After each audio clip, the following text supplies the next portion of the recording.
اور سردار کی بیٹی سے کہا کہ باہر ایک غریب آیا ہے اور حلیے سے فقیر لگتا ہے، مگر وہ کہتا ہے کہ میں سردار کا علاج کر دوں گا اور جو زہر تیزی سے پھیلتا جا رہا ہے اس کو نکال دوں گا۔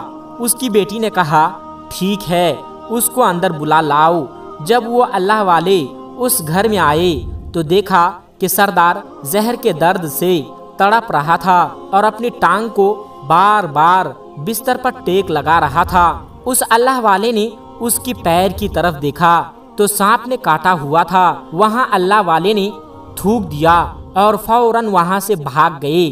اس کے سامنے سپاہی اور اس کی بیٹی حیران ہو گئی کہ یہ کون دیوانہ سا آدمی تھا جو کمرے میں اس طرح سے چلا آیا اور علاج کرنے کے بجائے اس جگہ پر تھوک دیا جہاں پر سانپ نے کاٹا تھا۔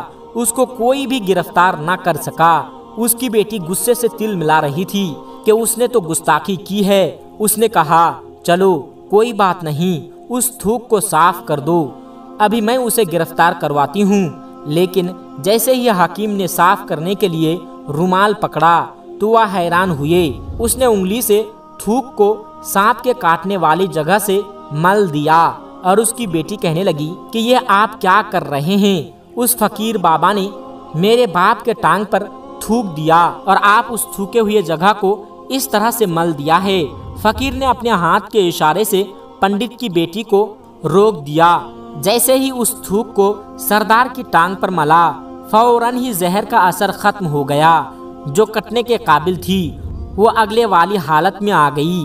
وہ ٹانگ پوری نیلی ہو چکی تھی، وہ اصل رنگ میں آ چکی تھی۔ وہ قبیلے کا سردار ہوش میں آیا تو وہ حیران رہ گیا جب اسے بتایا گیا کہ ایک پیر بابا کی تھوک کی وجہ سے آپ ٹھیک ہو گئے ہیں۔ تو اس نے کہا کہ ارے بھائی، وہ ہمارے لیے مسیحا ہیں، تم لوگوں نے اسے جانے کیوں دیا؟ جاؤ انہیں لے کر آؤ، انہوں نے تو ہم پر بڑا احسان کیا ہے اور ہم اس کا احسان ضرور چکائیں گے۔ اس کی بیٹی جو خاموشی سے اپنے باپ کو دیکھ رہی تھی اس نے کچھ نہیں کہا۔ گاؤں کے سردار کے کہنے پر سب سپاہی اس اللہ والے کو ڈھونڈنے کے لیے نکل پڑے اور چاروں طرف پھیل گئے اور کہیں بھی ان کو اللہ والے دکھے نہیں۔ اور جب سپاہی جنگل میں داخل ہوئے تو درخت کے نیچے ایک آدمی کو عبادت کرتے ہوئے دیکھا۔ وہ غور سے اللہ والے کو دیکھ رہے تھے کہ یہ کیا کر رہے ہیں، یہ کس طرح کی عبادت کر رہے ہیں، اور ہم لوگ تو اپنی بتوں کے آگے ہاتھ جوڑتے ہیں اور یہ نہ جانے کس طرح سجدہ کر رہے ہیں۔ خیر، عبادت کے بعد فوراً ان اللہ والے کو پکڑ لیا گیا اور گاؤں کے سردار کے سامنے پیش کیا گیا، اور وہ کہنے لگا کہ آپ کون ہیں اور کہاں سے آئے ہیں؟ سب سے پہلے تو گستاخی کی معافی چاہتی ہوں کہ میرے لوگوں نے آپ کی بے عزتی کی، لیکن آپ کی وجہ سے ہی آج میں زندہ ہوں۔ ہم گناہ گاروں کی آنکھیں آپ کو پہچان نہ سکی، اس کے لیے میں معذرت چاہتا ہوں اور آپ سے درخواست کرتا ہوں کہ آپ ہماری طرف سے یہ قیمتی لباس یعنی کہ کپڑے اور عربی گھوڑا قبول کیجئے۔ اللہ والے نے مسکرا کر اس کی طرف دیکھا اور بولے اچھا، یہ گھوڑا اور لباس بہت قیمتی معلوم پڑتا ہے۔ دیکھیے، میں یہ لباس کو پہن کر اس گھوڑے کے لیے گھاس کاٹوں گا تو اچھا نہیں لگوں گا۔ گاؤں کے سردار نے کہا آپ فکر نہ کریں، آپ کے گھوڑے کے ساتھ نوکر بھی دیے جائیں گے۔ اللہ والے نے کہا کہ اتنے مال و دولت اور نوکر کے ساتھ میں اکیلا رہوں گا۔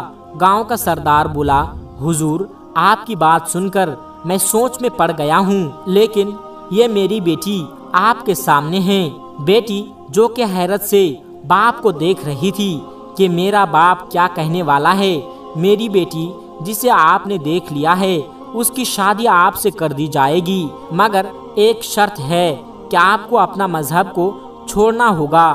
میرے سپاہیوں نے آپ کو عبادت کرتے ہوئے دیکھا ہے، اور جہاں تک ہماری معلومات ہے ہم بتوں کے سامنے سجدہ کرتے ہیں اور ان کی عبادت کرتے ہیں، اور آپ جس کے سامنے سجدہ کر رہے ہیں وہ آپ کا اللہ ہے اور آپ مسلمان ہیں، اور اس لیے آپ کو اپنا مذہب چھوڑنا ہوگا۔ اور کیا آپ ایسا کر سکتے ہیں؟ اللہ والے نے کہا کہ مجھے ایک بات بتائیے کہ مجھ میں سب کچھ دیکھ رہے ہیں، اور آپ نے مجھے یہ دعا بھی دی کہ میری بہت اولاد ہو اور آپ کی نسل آپ کی بیٹی سے چلے۔ مجھے ایک بات بتائیے کہ اگر ان بچوں میں سے کسی ایک بچے کو خدا نہ خواستہ کچھ ہو جائے گا تو آپ ہی بتائیے کہ رونا کس کو پڑے گا؟ پنڈت نے جواب دیا کہ حضور خدا نہ خواستہ ایسا ہوا تو رونا تو آپ کو ہی پڑے گا۔ اللہ والے نے مسکرا کر کہا کہ اگر یہ سارا مال لے کر مجھے رونا ہی پڑے گا تو میں اپنا یہ گھوڑا، اپنا یہ دولت، اپنی بیٹی، ہر چیز اپنے پاس رکھ لو، میں اس میں خوش ہوں کہ میں مسلمان ہوں۔ اگر یہ تمام چیزیں لے کر مجھے اپنا مذہب چھوڑنا پڑے تو میں اپنی جان دے کر بھی اپنے مذہب کو نہیں چھوڑوں گا۔ جس رب نے مجھے پیدا کیا میں اس رب کے دین کو چھوڑ کر آپ کے پاس چلا آؤں، اور صرف ان چند پیسوں کے لیے میں ایسا نہیں کر سکتا، اور میں اپنے درویشی میں بہت خوش ہوں۔ اللہ نے مجھے جس مقصد کے لیے یہاں بھیجا ہے بس وہی مقصد پورا ہو جائے گا۔ گاؤں کے سردار نے پوچھا کیا مقصد ہے آپ کا؟ اللہ والے نے کہا یہاں کے مسلمانوں پر ظلم ہو رہا ہے، بس انہی کے لیے آیا ہوں۔ اللہ کی مدد سے یہ کہہ کر اللہ والے جانے لگے تو سردار نے درویش کو رک جانے کو کہا اور کہنے لگے میں نے مال دیکھ کر تمہیں آزمایا، تمہیں ہر طرح سے جانچ کر لیا، مگر تم اپنے مذہب کو چھوڑنے پر راضی نہ ہوئے۔ اگر تم یہی سب کرنے کے لیے آئے تھے تو تمہیں کسی بات کا ڈر نہیں ہے۔ کیا تم جانتے ہو کہ ہم کتنے طاقتور ہیں اور ہماری بیٹی اپنے عمل میں اتنے ماہر ہیں کہ تمہیں یہیں کھڑے کھڑے جنگلی جانور بنا سکتے ہیں۔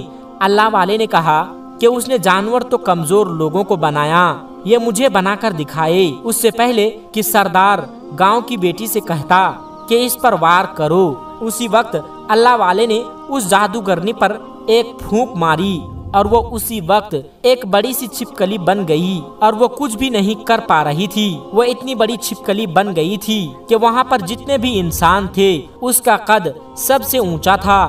وہ چھپکلی اللہ والے کے منہ پر تھوک دیا اور تھوکنے کی دیری تھی کہ وہ جلنے لگی۔ وہ تھوک کیا تھا؟ بس تیزاب تھا جس سے آدھا چہرہ پگھل رہا تھا اور اس کا چہرہ جل کر کالا پڑ رہا تھا، اور وہ مرنے ہی والی تھی کہ سردار دوڑتا ہوا واپس آیا اور ان کے قدموں میں معافی مانگنے لگا اور کہنے لگا کہ حضرت اس گستاخی کے لیے مجھے معاف کر دو، میں نے سچ میں آپ کو کمزور سمجھا اور آپ کے مذہب سے آپ کو ہٹانا چاہا۔ اگر میری بیٹی ٹھیک ہو جائے گی تو میں سچ میں کہتا ہوں کہ میرے یہاں جتنے بھی لوگ موجود ہیں یہ پوری بستی مسلمان ہو جائیں گے۔ اللہ والے نے کہا ہم تمہیں اپنے دین میں شامل کرنے کے لیے نہیں کہہ رہے ہیں، بلکہ تم لوگ جو ہمارے مسلمان بھائیوں پر ظلم کرتے ہو وہ ظلم کو ختم کرنے کے لیے ہم آئے ہیں، کیونکہ ہمارے دین میں جبر نہیں، ظلم نہیں۔ اگر تمہاری بیٹی انسان بن کر سدھر جاتی ہے تو اس کے اصلی حالت میں لانے کے لیے میں خدا سے دعا کروں گا۔ وہ سردار کہنے لگا ہاں میری بیٹی اصلی حالت میں آئے گی تو کسی پر کوئی ظلم نہیں کرے گی، بلکہ میں دل سے معافی چاہتا ہوں کہ میری بیٹی جو کچھ بھی کیا اب آئندہ یہ کوئی بھی کالا جادو نہیں کرے گی اور کسی مسلمان پر ظلم نہیں کرے گی، بس آپ دوبارہ سے انسان بنا دیجئے۔ اللہ والے نے اس چھپکلی پر دوبارہ سے پھونک ماری تو وہ انسان بن گئی اور وہ اللہ والے کے قدموں سے لپٹ گئی اور کہنے لگی مجھے معاف کر دیجئے، میں نے اپنے آپ کو بہت ہی طاقتور سمجھا تھا۔ اس لڑکی کا آدھا چہرہ کالا ہو چکا تھا۔ وہ کہنے لگی کہ میں آج اپنے باپ کے ساتھ رہنے دیتے ہیں، مبارک پر مسلمان ہونا چاہتی ہوں اور یہ وعدہ کرتی ہوں کہ آج اس بستی میں کوئی بھی کافر مسلمان نہیں ہوگا، بلکہ سب مل جل کر آپس میں بھائی چارے کے ساتھ رہیں گے اور سب ساتھ مسلمان ہو جائیں گے۔ اور یوں ایک اللہ والے کے ہاتھوں پر پنڈت اور اس کی بیٹی نے اسلام قبول کیا اور پھر پنڈت نے اللہ والے سے اس کی شادی کر دی۔ اس بستی میں امن و امان قائم ہو گیا۔ دوستو آج کی ویڈیو میں بس اتنا ہی، ملتے ہیں ایک پھر نئی ویڈیو کے ساتھ، تب تک کے لیے السلام علیکم ورحمۃ اللہ وبرکاتہ۔